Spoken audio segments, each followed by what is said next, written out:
રાજકોટ શહેરમાં પણ વિદ્યાર્થીઓના જીવની સાથે રમત રમવામાં આવી. નિયમોને નેવે મૂકી સ્કૂલ વેનમાં બાળકોની જોખમી સવારી સામે આવી.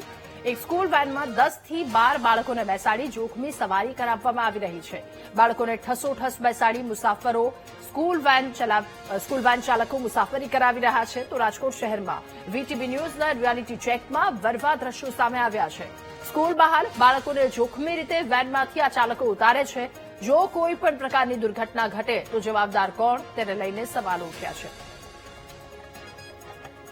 હાલમાં નવું સત્ર ચાલુ થયું છે અને ક્યાંક ને ક્યાંક જે વેન ચાલકો છે તેમની મનમાની પણ અનેક વખત જોવા મળતી હોય છે. આપ સીધા દ્રશ્ય જોઈ શકો છો, વેનો આવી રહી છે અને વેનમાં કેટલા બાળકો ભર્યા છે તે સ્પષ્ટપણે જોઈ શકાય છે. રાજકોટના આ જે કહી શકાય છે કે સેન્ટ મેરી સ્કૂલના દ્રશ્યો છે, જ્યાં વેનનું રિયાલિટી ચેક છે તે વીટીવી દ્વારા કરવામાં આવી રહ્યું છે. બાળકોને ઠસાઠસ ભરવામાં આવતા હોય છે અને આપ સીધા દ્રશ્ય જોઈ શકો છો. એકી સાથે કેટલા બધા બાળકો અંદર બેઠા છે અને આ રોડ ઉપર, રસ્તા ઉપરથી આ વેનો છે તે જતી હોય છે. એટલે કે જો બાળકોને કોઈ જાનહાનિ થાય, કોઈ પણ દુર્ઘટના સર્જાય તો જવાબદાર કોણ, તેવા પણ સવાલો ઉભા થઈ રહ્યા છે.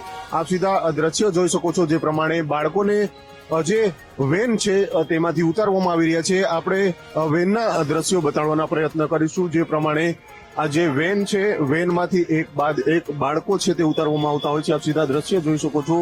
1, 2, 3, 4, 5 એટલે કે 10 થી 12 જેટલા બાળકો છે તે આ વેનમાં ભરવામાં આવતા હોય છે અને આ બાળકો છે તે ક્યાંક ને ક્યાંક સવાલો છે તે ઉભા થતા હોય, કારણ કે જે પ્રમાણે બાળકોના જીવન સાથેના આ જે દ્રશ્યો આપ જોઈ શકો છો, એક વેનમાં કેટલા બધા બાળકો બેઠા છે અને તેમને ઉતારવામાં આવી રહ્યા છે. અને રસ્તા ઉપરના આ દ્રશ્યો છે, કારણ કે જે ગણી પણ શકાય છે એટલા બાળકો જોવા મળી રહ્યા છે. વેનમાં આ પ્રકારે બાળકોના સાથે જો કોઈ ઘટના બને તો જવાબદાર કોણ, તે પણ સવાલો ઉભા થઈ રહ્યા છે. કારણ કે જે બાળકો છે, નાના બાળકો, તેમને ખબર હોતી નથી અને વેનમાં તેઓ આવતા હોય છે. માતા પિતાને પણ ખાસ ધ્યાન રાખવું જોઈએ, કારણ કે જે બાળકો જોવા મળી રહ્યા છે અને તેને જ લઈને સવાલો છે તે ઉભા થઈ રહ્યા છે. કારણ કે નાના બાળકો છે અને આ પ્રકારના દ્રશ્યો છે તે રાજકોટમાં રિયાલિટીમાં જોવા મળી રહ્યા છે. રિયાલિટી ચેક છે તે વીટીવી દ્વારા કરવામાં આવ્યું છે અને તેને જ લઈને આ પ્રકારના દ્રશ્યો છે તે જોવા મળી રહ્યા છે. રાજકોટમાં જે વેન ચાલકો છે તેમની મનમાની જોવા મળી રહી છે. ક્યાંક ને ક્યાંક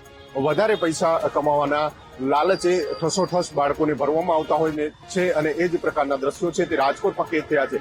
એટલે કે આરટીઓની કામગીરી ઉપર પણ સવાલો ઉભા થઈ રહ્યા છે, કારણ કે આરટીઓ દ્વારા ચેકિંગ તો કરવામાં આવતું હોય છે, પરંતુ કયા પ્રકારનું ચેકિંગ થઈ રહ્યું છે તે રાજકોટના દ્રશ્યો ઉપરથી દ્રશ્યમાન થઈ રહ્યું છે. કેમેરામેન જુનેદ જફાઈ સાથે ભાવેશ સુંદરવા, વીટીવી ન્યૂઝ, રાજકોટ.